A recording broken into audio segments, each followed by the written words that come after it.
Now Allah says three things about the Quran. Allah is describing the role of the Quran. This is called hal in three ways. And let me just, instead of being very technical, simply describe what hal means.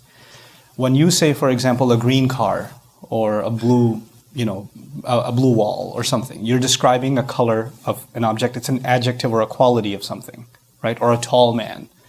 When you say something like a tall man, whether he's sleeping or standing or sitting, he's still tall, right? So that's not a quality that gets affected. A hal is not something that's a permanent quality that is dormant, meaning it's kind of embedded inside and it's there all the time. A hal is something that's living. For example, if I say a man walking is not a permanent quality. It's actually something you can see. It's an action. It's something taking place. When something is described in grammar as a hal, it's not just a quality of something. It's a living, experienced thing. So what I'm getting at here is the three descriptions of the Quran are hal. That doesn't just mean they're descriptions of the Quran, that these are qualities that the Quran has, but these are experiences that come from the Quran. They can be experienced. They can be, they can be seen. They can be seen in action, right? So what are these three things that Allah describes as hal of the Quran? He says, hudan linnas, that's the first one. Then he says, وَبَيِّنَاتٍ مِّنَ الْهُدَى, that's the second one. Then he says, وَالْفُرْقَانِ, three things. And so over the next 3 days, we'll stop at each one. Hudan linnas, then بَيِّنَاتٍ مِّنَ الْهُدَى, then al-Furqan. So let's talk today a little bit about hudan linnas. Simply translated, guidance for people. So what do I mean by hal? It means the guidance of the Quran isn't just some quality that it has, it's something experienced. It's something alive. It's something in action. It's as if it's like a living book. And its role is to actually serve as guidance. Another technical language thing that the grammarians talk about, that's very hard to understand if you're reading the tafsir, but I'll try to make it simple for you, is that when you say there's a person that's going to give you directions. One says to you, I'll take you there. That person is your guide. That person is your guide. In Arabic, you would call them a hadi, a guide. But that person is not your guidance. There's a difference between guide and guidance. The one who's guiding you is simply a guide, but not guidance itself. Guidance is a much bigger concept. The Quran is our guide. So the expected word is actually hadiyan. Hudan linnasi, where he says, Hudan linnas, unzila fihi al-Quran hadiyan, as a guide.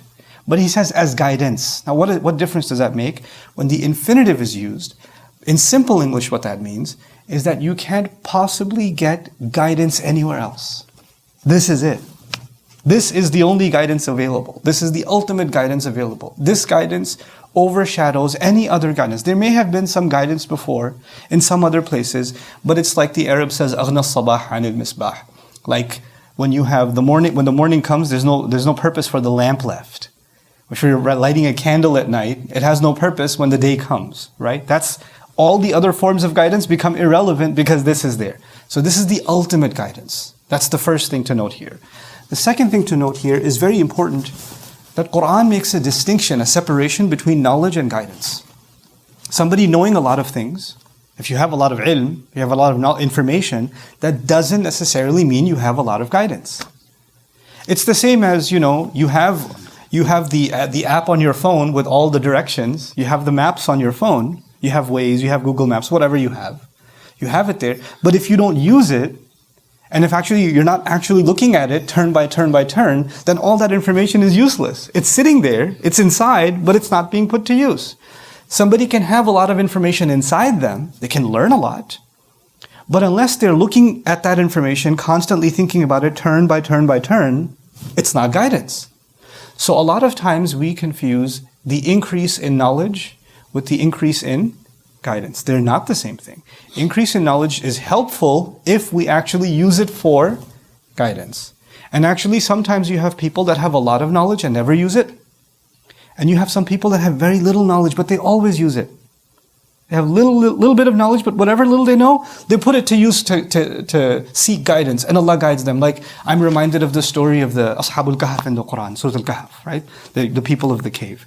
These people were not scholars. These people didn't even know about any prophet. These people didn't know about any book, no revelation, nothing. The only guidance, the only knowledge they have is there is a God, and the only God that should be worshipped is one. That's all they know. And that's enough. for them to, because they committed to that one thing, that was enough for their guidance against the most impossible opposition. So that's the first thing here when Allah says Quran is guidance, meaning a lot of times when we say I'm learning Quran, we emphasize the learning of the knowledge of the Quran, the grammar of the Quran, the tafsir of the Quran, the ilm of the Quran, the tafsir studies of the Quran, the academics of the Quran. But in the month of Ramadan, Allah Azza wa Jalla says, I sent this book as something that you will use at every turn in your life. And it'll come to life at every turn in your life. Like counsel. Like, for some of you, whenever there's an important decision that has to be made, you call a friend. Hey, I just got this call. What should I do? Hey, I received this email. How should I respond? I have this offer. What should I take this job or not take this job? You have someone in your life that you go to at every important turn. You text them right away. That's the kind of role Quran wants to play in your life, in my life. There's a choice that comes. I'm going to look in Allah's book. What would Allah want me to do? And that guidance will come to life. It'll actually come to life. That's actually the role of Allah's book. Hudan linnas. Now the last portion of this, which is linnas. For people. Allah is describing here, some people, as they get closer to religion, they think, well, if I come to the Quran, then things are going to get harder for me. Because Quran's going to want me to do things that are hard, that are my feelings go this way, but Quran wants me to go that way. Right? So it's going to be uncomfortable. It's going to make things more difficult. Allah says in this ayah, this guidance that Allah has offered in the Quran is for your benefit. It's for the benefit of all people.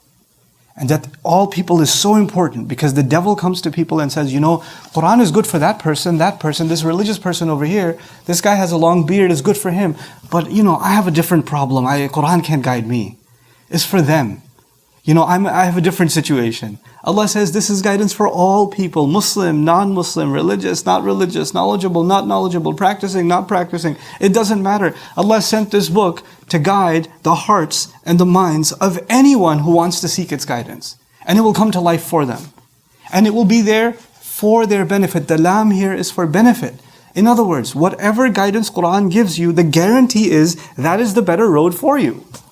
That's actually, no matter how painful it looks, no matter how excruciating it looks, no matter how much you tell yourself, I can't possibly do this. This may be something somebody else can do, I can't do it. Allah says every single human being can do what I'm asking them in this book. They're capable of it. If they were not capable of it, Allah would not make Quran for all of humanity. Allah would make Quran for some people. But Allah made Quran for all of humanity. All of them. At whatever level they are. However far they are from Allah, however close they are to Allah, Quran is still guidance for their benefit. So long as they are breathing, Allah has not given up on them, Quran is still a light for them. Some people might say, well, you read the Quran and you might get guidance. I don't think Allah will give me. Allah just opened the invitation.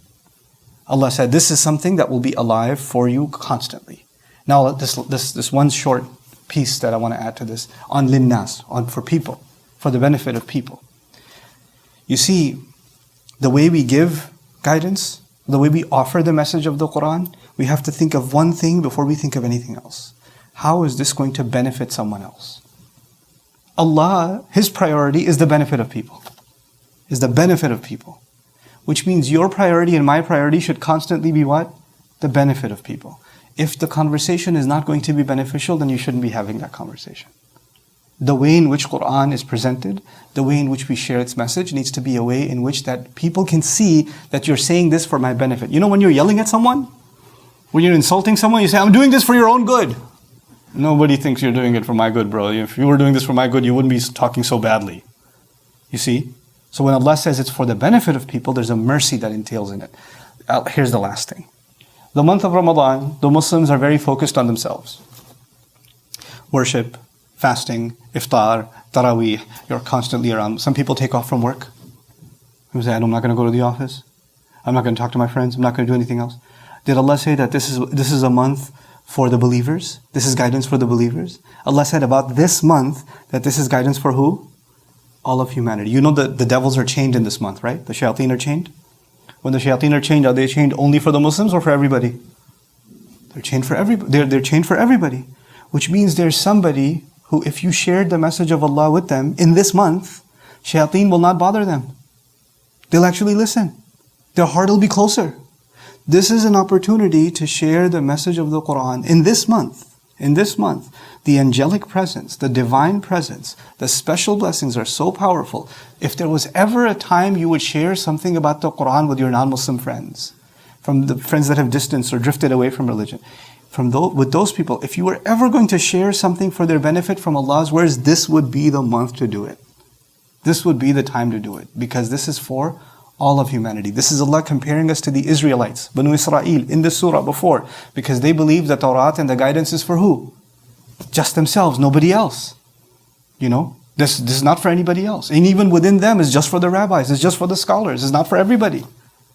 But Quran came and said, no, it's for everybody. It's even for these ummiyin, these people that have no education, none whatsoever. Don't be intimidated by the Quran. Seek Allah's guidance, and of course there are going to be levels of learning, and that's what we'll talk about tomorrow when we talk about bayyinatin min al-huda. Because the question that I leave you with, that you think about for tomorrow, is people say, well, okay, fine, you want me to get guidance from the Quran, fine, but I don't know Arabic, I don't know anything about the background. What if I interpret it incorrectly? What if I read a translation and I get my own crazy thoughts and that's not what it actually means? What do you want me to do then?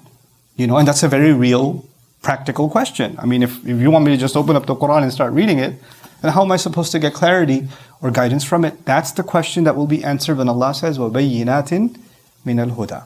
That's the second role that the Quran plays. Once again, Quran plays three roles in this ayah. The first of them was the one we talked about today, هُدًى لِلنَّاسِ. Tomorrow, inshallah ta'ala, وَبَيِّنَاتٍ مِنَ الْهُدَى. And the third day, if Allah permits, وَالْفُرْقَانِ.